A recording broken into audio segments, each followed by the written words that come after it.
Welcome to Inside the Issues. My name is Amrit Singh. It was a weekend of endorsements, F-bombs, and in-party fighting in San Francisco. Hundreds of Democratic Party leaders got together for the California Democratic Party convention. They talked midterm strategy and messaging, but there was also a lot of maneuvering and lobbying for endorsements because there are some big elections with some crowded Democratic fields. That was particularly true in the governor's race, where a few contenders made their pitches to replace termed-out Governor Gavin Newsom. That includes former OC Congressmember Katie Porter, who worked blue with a whiteboard. Are you ready? 1, 2, 3. Yeah, that's right. Trump. I'll let your imagination fill in the blanks of what our censors won't allow you to see on that whiteboard. Party members then voted for whom they think the party should endorse. No candidate cleared the 60% threshold for that endorsement, but the results did give us an idea of how these candidates stand within the party establishment. Bay Area Congressmember Eric Swalwell got roughly 1/4 of the endorsement vote. You see it right there. Betty Eat, 17%. Javier Becerra, former Attorney General, former Health and Human Services Secretary, at 14%. Tom Steyer, a billionaire and a climate activist, at 13%. And Katie Porter and her whiteboard coming in at 9%. It's an interesting conversation. You have to also know that Matt Mahan wasn't actually technically eligible for this vote. And this gives you a sense of where these candidates stand within the party infrastructure. And then there's a question about where the candidates actually stand with the people who will be voting. No endorsement made there. The convention also provided a chance to discuss what's being called the billionaires tax. That's a proposed ballot measure that would impose a one-time 5% tax on billionaires living in California.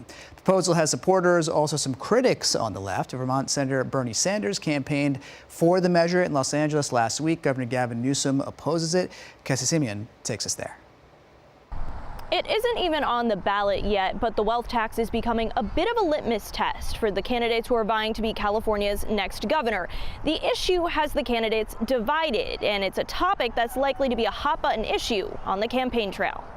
The effort to tax billionaires in California has become a rallying cry for some state Democrats as they look to increase the state's revenue. The billionaire tax would impose a one-time tax of 5% on the total wealth of California tax residents whose net worth is $1 billion or more, which is a small number of Californians, but is expected to generate $100 billion in revenue if passed. That funding would go towards supporting the state's healthcare system, which some elected officials warn could face incredible strain due to cuts made by the Trump administration to federal healthcare funding. Some gubernatorial candidates, such as Tony Thurmond and Tom Steyer, have taken a vocal stance in supporting the measure. The billionaire CEOs that think they deserve to keep every cent.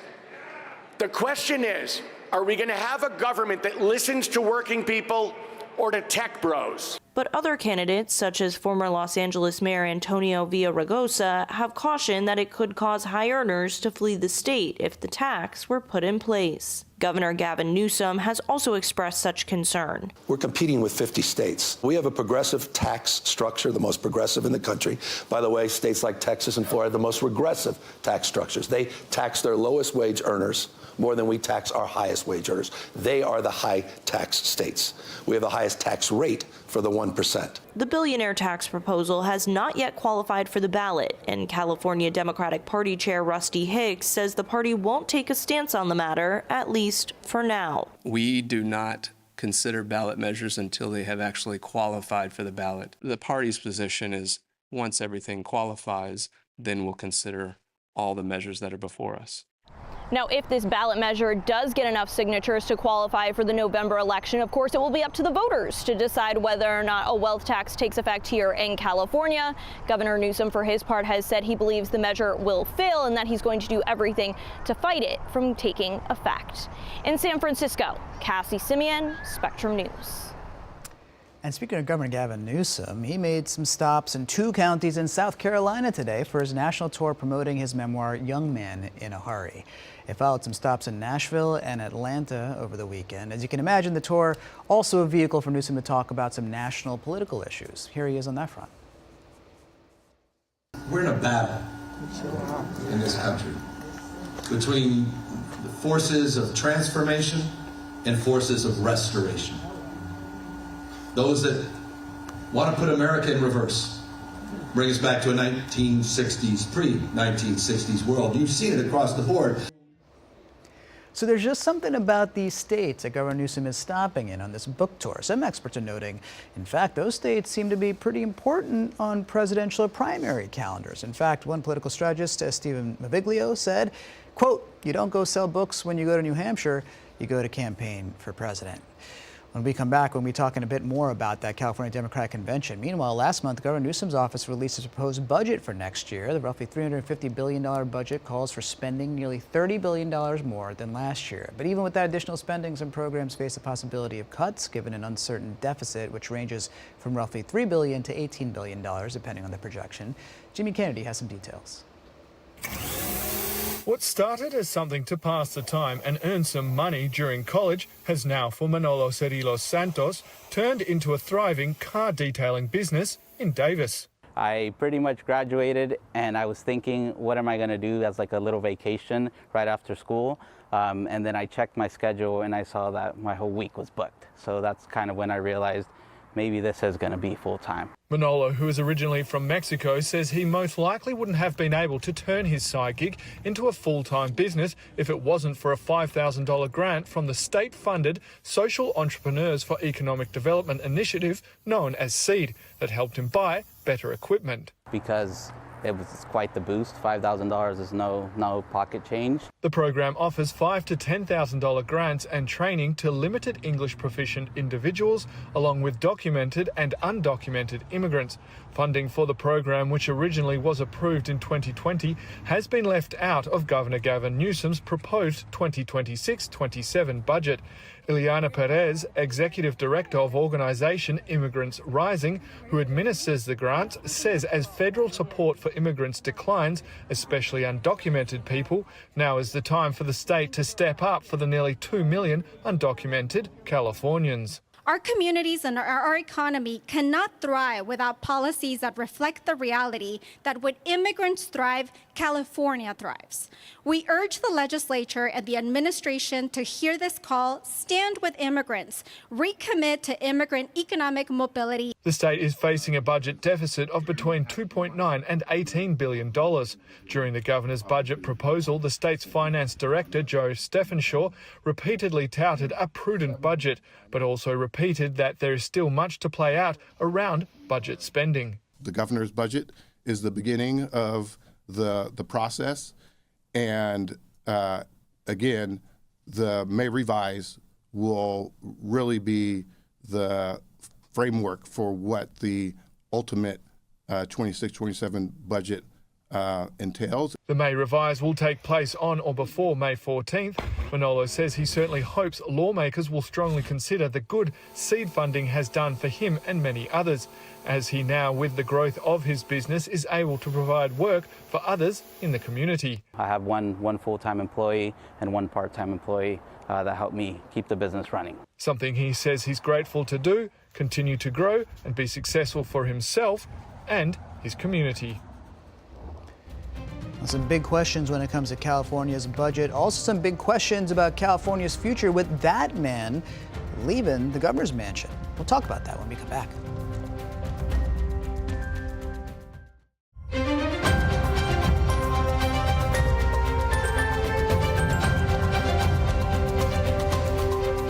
Tonight we're talking about what we saw this weekend in San Francisco. From a California political standpoint, it's big news because the Democrats got together and talked about who they might want to be the next governor and couldn't come to a consensus. That amongst many issues there for the California Democratic Convention. Let's bring in someone to unpack that and so much more. It is Mo Kelly, political expert, Inside the Issues contributor. Always happy to say that, Mo. Thanks for being with us. You gave me like a job promotion. I'm expert now? Yeah, oh, listen, man. I mean, that is a subjective assessment, one which I'm very happy to make, and I think our audience joins me in that. Humble. And there's, a lot of so-called experts walking around San Francisco too, talking about the future of the Democratic Party, but their expertise couldn't get together on a consensus onto who should be the next governor. But there was a vote. 60% threshold wasn't reached within the party. What do you take from what we saw in San Francisco there? This is a precarious moment for the party, and I say that the California Democrats are not necessarily representative of the national party, but what happens in California matters for the rest of the country and the rest of the party. And if the Democrats can't figure out a way to coalesce behind 2 or 3 candidates, which they've not been able to do,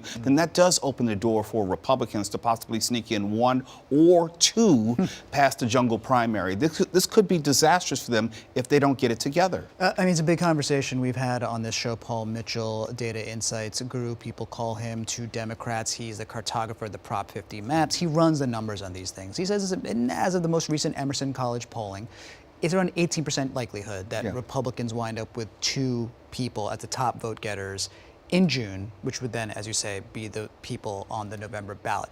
Not likely, but possible. And 18% is not nothing. In other words, put it in personal terms. Would you bet your life savings if you only had an 18% chance of losing it all?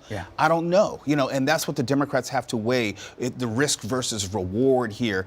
And not enough conversation has been had around Tom Steyer, how he might figure into this as well. Well, especially because the question is what clears the field. No candidate within the race seems to be able to do that right now.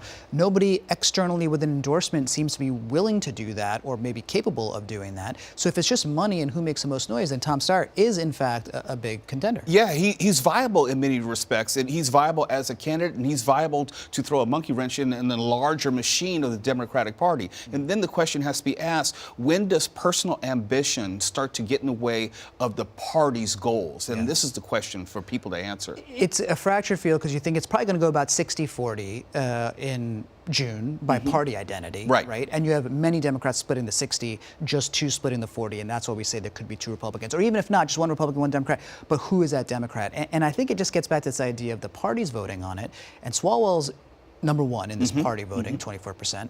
But then you have Betty Yee and Javier Becerra, who are 2nd and 3rd, but near the bottom of the polling with the people. So square that for us, because they're going to look at that and say, well, I'm not going to drop out, meanwhile furthering the dilemma for Democrats. See, there's the disconnect. You have what the party is polling internally for this Democratic convention, and it does not match up what people more generally think and know and believe around the state. Now, Betty Yee may be known to politicos like me and you, but is she known well enough as far as state profile to mount a serious run in June? I don't know. Yeah, we're seeing some of those results there, Betty. You're known to me and you and our audience here. She's been on this show, as is pretty much every name on that Save a Couple. But, Mo, they're talking about replacing a governor who's on his way out, and that is Governor Gavin Newsom, who's on a book tour right now because he has eyes on perhaps another office come 2028. He's on this book tour. He stops in Atlanta. He has a lot to say there about a lot of things, but there's one moment that's getting a lot of attention. I want to play it for the folks at home and have you respond to it on the other side. Oh, okay. So we don't have that, Tom. But okay. I will. But I'm aware of it if you want to go down that road. Yeah. Well, let's talk about it a little bit. I mean, he's talking to Mayor Andre Dickens, and it's a conversation where Governor Gavin Newsom is telling a story which he's told before about his SAT score, 960, and it's presumably a moment where he's trying to relate to, if not the mayor, then the people in the audience. What did you hear when he said that? Because he said, I'm like you all. I got a 960, which isn't a particularly high SAT score. I understood what he was trying to do, but also as a person who's a resident of California, as someone who studies this all the time, I'm familiar with that line. It's part of his stump speech. He puts it in his State of the State. So I'm not looking at it as something that he said for a particular audience to some sort of bond with a particular audience. I look at it as something that he said all the time. Now, that said, you still have to be cautious and understand that even though people like me have seen that statement, other people have not. And the reason why this is getting some backlash, certainly on the right-wing media, and to some degree some, hedging conversation on the left, is because, in part, the mayor there is black. People have done some assumptions about who's in the crowd, by the way. These are assumptions. Because you see photos, it's Atlanta. And I think some of the framing that came out, especially some of these social media posts, say that Governor Newsom was speaking to a black audience and saying, I'm no better than you. I'm trying to impress that upon you. And these things, I heard Dr. Cornel West and Tavis Smiley talking about this earlier as well. They don't like the ring of those statements because they feel like they've heard those kinds of statements before. But I guess my question to you, Mo, would be, is it also an assumption to who was in the audience? It's an assumption because people think of Atlanta as a ethnically diverse city, but a high African-American content population, and also it's a Democratic stronghold. So there's a reasonable assumption that there are more black people than fewer black people. But it's a wrong assumption to think that Gavin Newsom has made that remark specifically because of the African Americans in the audience for the reasons I said earlier. But there is a conversation to be had about whether he is relatable, because I don't care about his SATs. The fact is he owns a wine vineyard and like 5 restaurants. He's not relatable in the way that he thinks he's relatable. And so you just think about the fact, whatever you take this from Bakari Sellers, by the way, Democratic strategist, state assembly member there in South Carolina, at one point said his remarks show a blindness and were inartful, but leave it there. And he said Governor Gavin Newsom is not racist, and he pointed to the president and saying the president is in fact racist, as Bakari Sellers' words. But when you talk about then with the way Democrats are talking about this,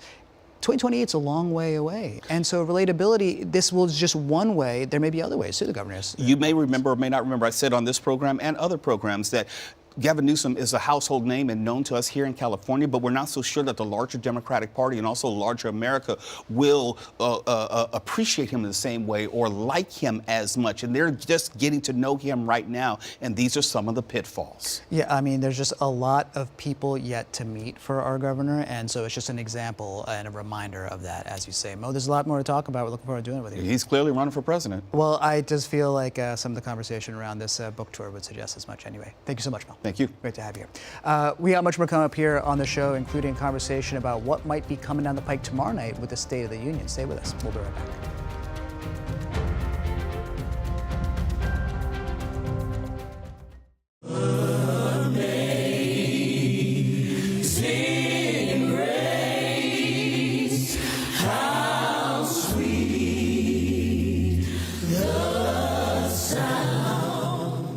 Hundreds of people gathered in the town of Truckee last night holding a candlelight vigil for the 9 backcountry skiers killed in an avalanche near Lake Tahoe last week. The bodies were recovered on Saturday after days of winter storms complicated recovery efforts.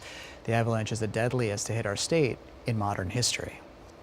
Advocates for sober living homes say these facilities can play a crucial role in helping people rebuild their lives after addiction treatment, but cities around the country are dealing with unlicensed group homes. Cody Taylor takes us into that report.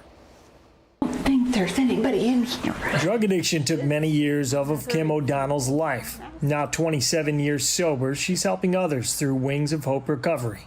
In the sense of growth, goal setting, health, and every aspect of being well. Kim runs the all-women sober living facility in Dana Point. Kim says she helped countless women in recovery, including her own daughter.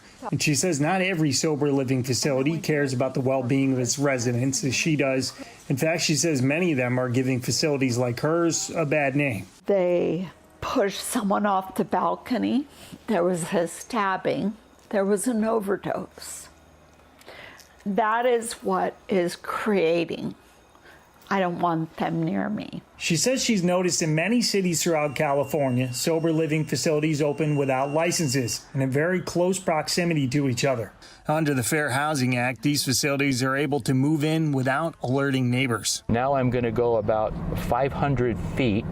That's a men's recovery home. David Coolings is a Huntington Beach resident. He says he started noticing these facilities popping up all over his neighborhood. As someone who sent his own family members to rehab, he says he worries about others getting scammed. This is why I'm passionate about it. Just because you have 6 men living in a home doesn't mean that they're good for each other and they're going to recover. That's nonsense. You need to know who's in that house, who's supervising. The city of Huntington Beach requires sober living facilities within the city to be 1,000 feet from each other. David says just on his street there are 4 facilities, and he says all of them are breaking this rule, so he took the issue to the city council. Information is not discrimination. City Council member Don Kennedy says there were so many facilities operating unlawfully that the council passed an ordinance requiring these facilities to have a special use permit to operate. Now, under this ordinance, if an operator is found breaking the law, there will be a 5-year ban before they can apply to open a facility in the city again. And on top of that, his team also created a tool to help residents like Coolings report these facilities. And there's a lot of different things. So you start to report an issue. This is going to then alert code enforcement to go out and start a cursory investigation on that address. According to the city, there are currently 11 addresses under investigation by code enforcement. The city also said they identified one Los Angeles-based resident who was operating 16 facilities within the city without proper permits. As for Kim, she says she feels more cities need to crack down on what she calls bad actors in order to protect everyone. I wouldn't want that on my street. I would welcome one, but when you're taking over a residential area, that's a problem. Kim says she believes in order to run a sober living facility properly, there needs to be full transparency, just like she has with her neighbors. And Governor Gavin Newsom says he supports a California bill that would bar teens under 16 years of age from accessing social media. That's according to Politico. A spokesperson for Newsom says the governor would support something similar to age gating rules passed in Australia. Governor Newsom also said, quote, "It's long overdue that we're having this debate," and referenced a recently introduced assembly bill which aims to enact age restrictions. Well, all this will be happening during this most recent legislative session, and much more to come when it comes to Sacramento. You're taking a look up there at the state capitol. There'll be much more to come on the conversation of who will be in the governor's mansion in that city as well. And as we're getting ready for the State of the Union, we'll be looking ahead to what comes tomorrow night and what the impacts of that might be to California as well. Stay with us. More news coming up after the break.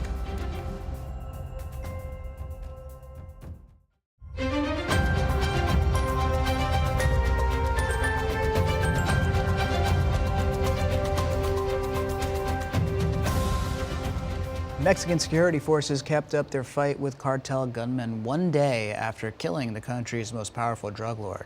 The killing of the man known as El Mencho sparked unrest across that nation of Mexico. Cartel fighters continued to block roads and torch vehicles in the state of Jalisco. Authorities say more than 70 people died in the operation to capture El Mencho and the violence that followed as well. Show you now LAX tonight. A number of U.S. and Canadian airlines said they would stop flying to Puerto Vallarta and Guadalajara. The United States told American citizens in the country to shelter in place. Over 100 flights out of Guadalajara were canceled or delayed today, all in response to this unrest. Now, all this also comes during a partial government shutdown in the United States. Democrats and Republicans are deadlocked over funding for the Department of Homeland Security. Natalie Basha shows us how the shutdown is having an impact on the global entry program. Flights across the country are being canceled or delayed by the thousands due to a massive winter storm that's hitting the Northeast and the Mid-Atlantic and creating blizzard conditions from Maryland all the way up to Maine. You flew in from where? Washington, Dallas. LAX traveler James Doran came in from D.C. on Monday morning, and while his flight was fine, he said he saw many passengers stranded due to canceled flights. Lots of cancellations coming in, but getting out of Washington, D.C. was very easy this morning. Other passengers on the East Coast were not as lucky. We got on the actual plane.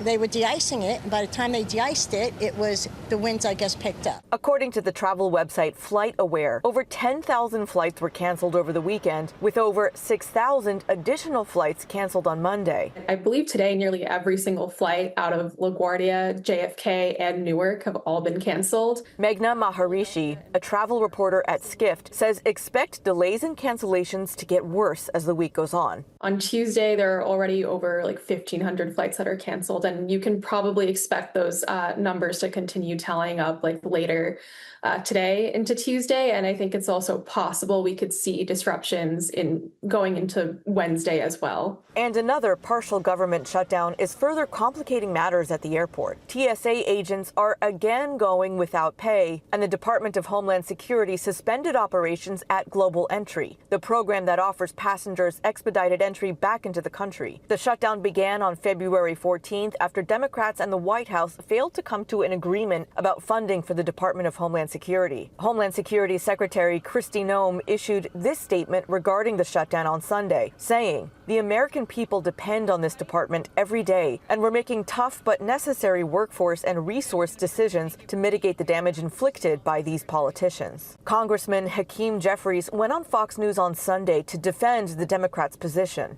We believe that this moment should be used to make dramatic changes to ICE that are bold, that are transformational, and that are meaningful. Travel experts are warning if you have a flight in the next few days, especially one to or from the East Coast, check the flight status before heading to the airport.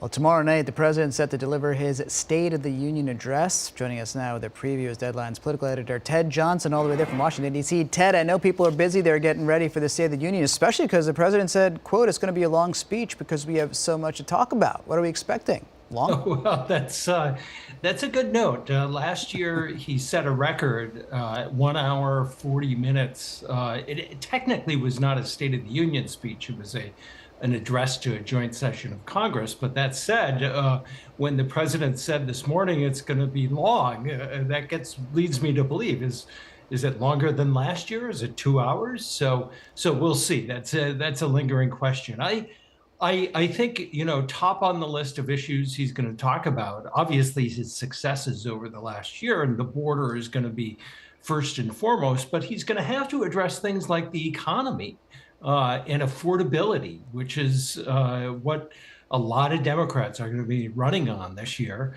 and some other issues like tariffs. The Supreme Court just struck down most of his tariffs, and it's going to be a very unusual situation in the chamber where he is going to be facing, just front and center, at least one of those justices just right there staring at him. So that is, in terms of the drama of the evening, that's something I'm looking out for, is does he make any type of gesture to the court? Just a couple days ago, he was denigrating those who voted against his tariffs.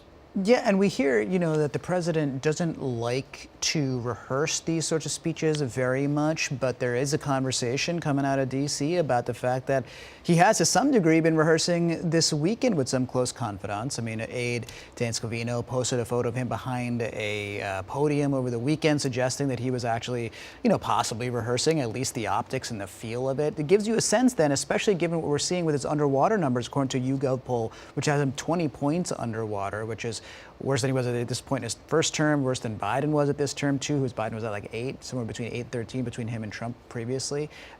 What does that tell you, not just about the stakes, but what might be coming from the president overall?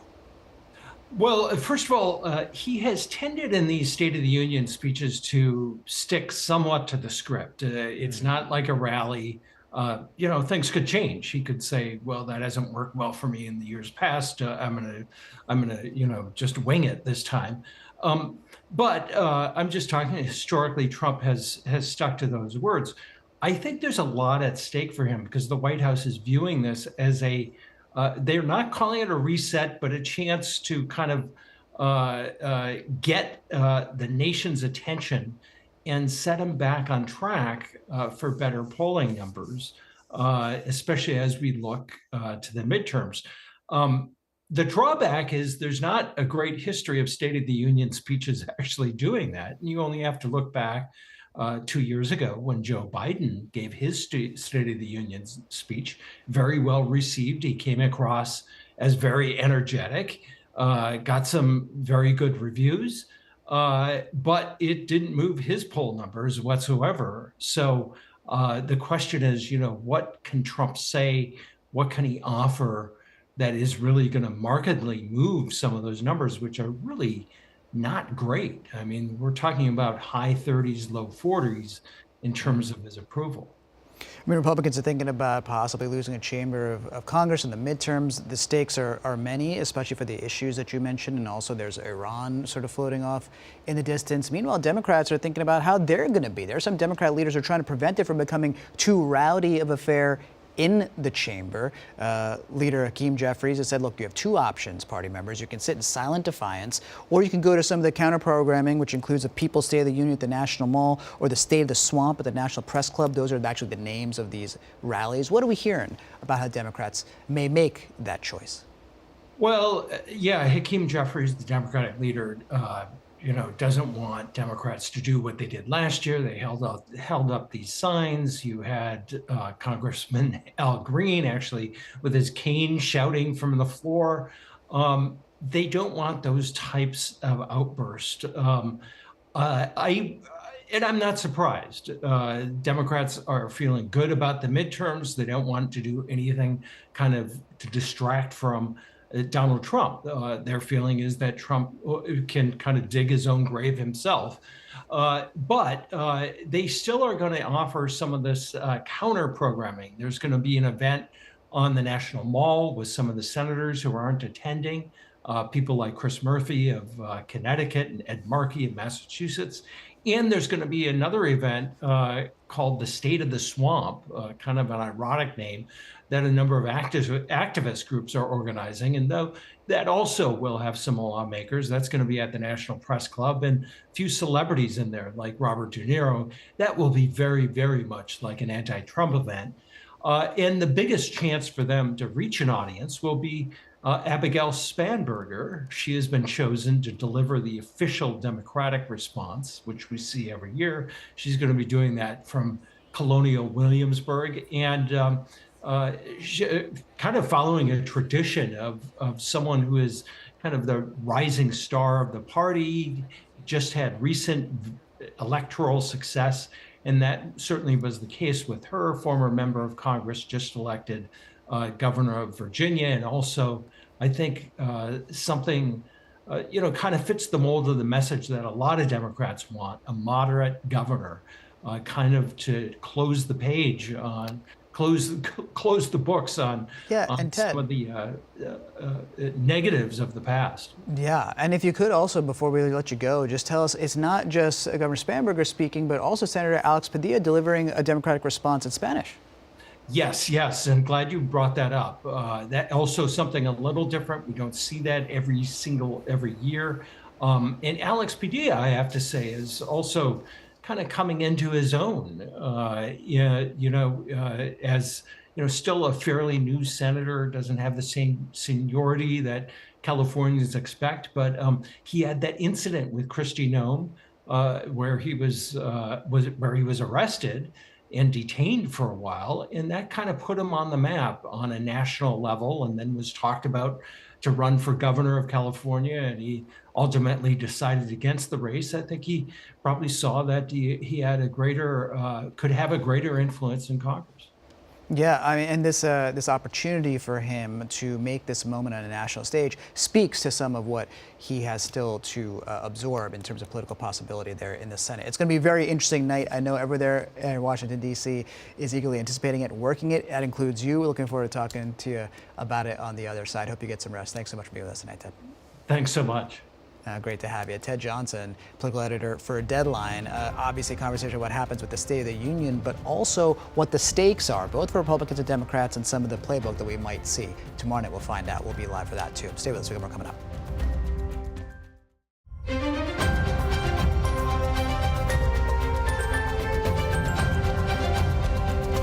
Today, President Donald Trump addressed a deadly shooting of a person who breached the security perimeter at Mar-a-Lago on Sunday. The comments came during a ceremony for what the White House calls angel families, people who have relatives that were killed by undocumented immigrants.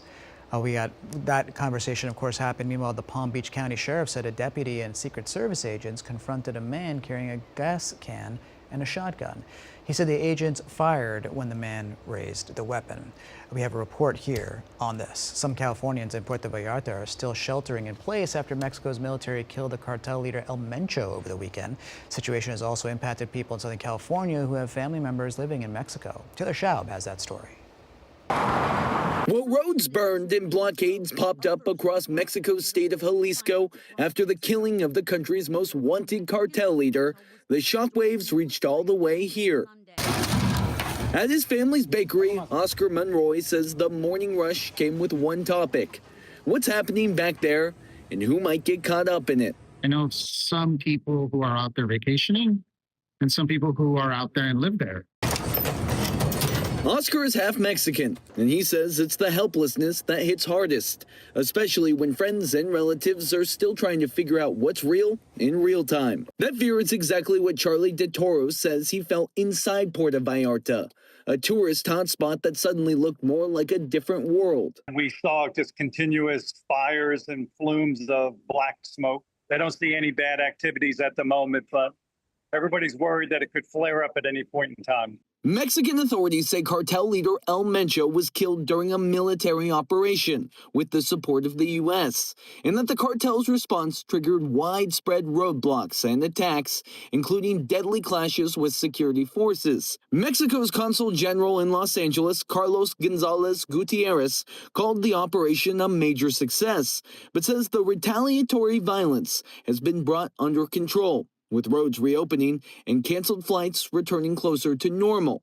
Today, there are no more blockades. Today, there are no more acts of violence.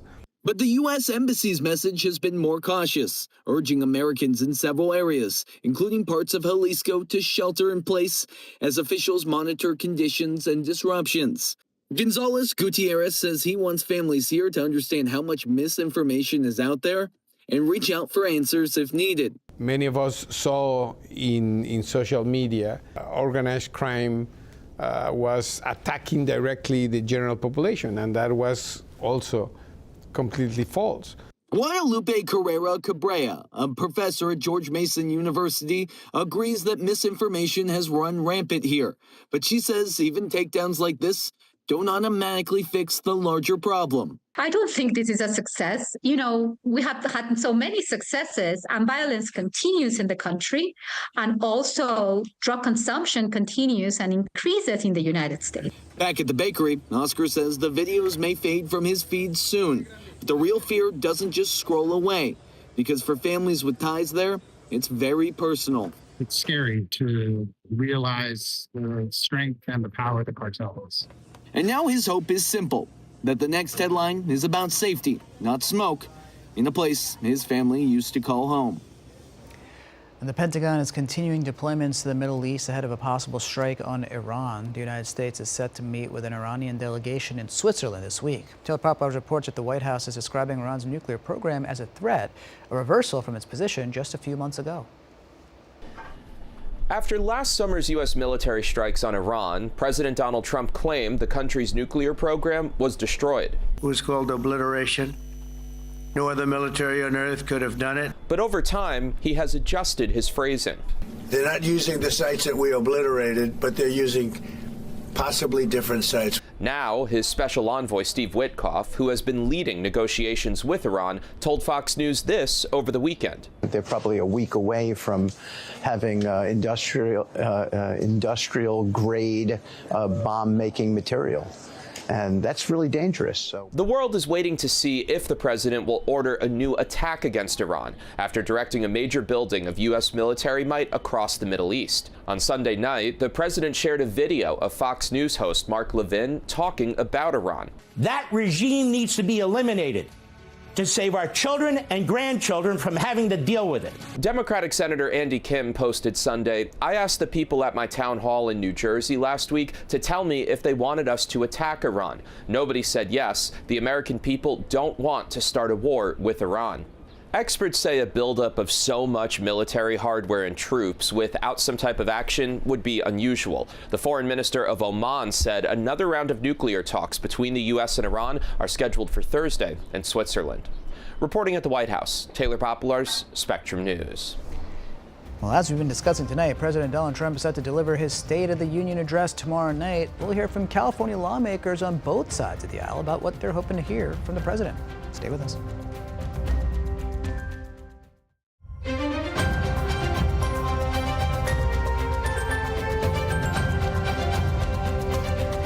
Tomorrow, President Donald Trump is scheduled to deliver his State of the Union address. The president says it's going to be a long speech because he has a lot to talk about. But not every lawmaker is going to attend. Cassie Simeon spoke to members of California's congressional delegation about what they hope to hear and where they plan to be. Mr. Speaker, the President of the United States. When President Donald Trump addresses a joint session of Congress Tuesday night, he's expected to detail his accomplishments so far and lay out his vision for his second year in office. Before his speech, we asked California lawmakers from both parties about what they hope to hear from the president. Some said they hoped he would focus on the economy. How is Donald Trump going to fix rising grocery prices? How is he going to fix the fact that now millions of Americans can't afford health care coverage? I'm sure he's going to lay out his vision for America and the American economy. I think we've set the stage with H.R. 1 last year to some lasting prosperity for Americans, and we're just starting to see the effects of that in the upswing and the stocks and the job market, and look forward to seeing him articulate his vision for finishing that. Just lower the damn costs. You were supposed to be the CEO of lowering costs. Instead, you're killing people. No one asked for that. Others said they wanted the president to address the tensions around his aggressive immigration enforcement campaign in Minneapolis and around the country. I'd like the President of the United States to apologize for the killings of 2 Americans in Minnesota, apologize for the abuses by ICE and Border Patrol agents who have brutalized many communities in America, violated the Constitution. One political analyst says the president is speaking at a time voters are deeply unhappy with both parties, making it imperative for members on both sides of the aisle to conduct themselves with decorum, unlike last year's antics. The American voters sort of view the 2 political parties as a lunchtime choice of either gas station sushi or those really old hot dogs at a convenience store. Not loving either of their options at this point. Republican Congresswoman Young Kim telling us that she hopes the president will use the speech to highlight the accomplishments of his first year back in office. Talk about how during the One Big Beautiful Bill allowed and provided working families the tax cuts and the relief. I worked really hard to make sure that state and local tax SALT cap was increased to $40,000, which will help my constituents, and especially in the states like California, New York, and New Jersey. A number of Democrats, including California Senator Adam Schiff and Congressman Ami Bera and Dave Min, are skipping the State of the Union this year, some of them participating in counter-programming events protesting the president's policies. In Washington, Cassie Simeon, Spectrum News. Well, states of the unions are always interesting affairs, but what drama we might see with the Supreme Court and some of its justices, maybe all, maybe just a few, maybe one walking in and talking, as President Trump is talking about tariffs and his displeasure with the Supreme Court. You can see that coverage right here on Spectrum News 1. We have live coverage beginning at 5:55 p.m. and going through the night. We will be on with Inside the Issues afterwards to analyze all of it. Again, a big conversation about the State of the Union, a big conversation about what happened in San Francisco for the California Democratic Party. And of course, we're looking at what happens with the Republican Party tomorrow night on a national level as well. I want to thank Mo Kelly for coming on and talking about the California Democratic National Convention, the California Democratic Convention. Thanks to Ted Johnson for talking about national politics of the State of the Union. Looking forward to talking to you on the other side of all that we might see from D.C. See you tomorrow night.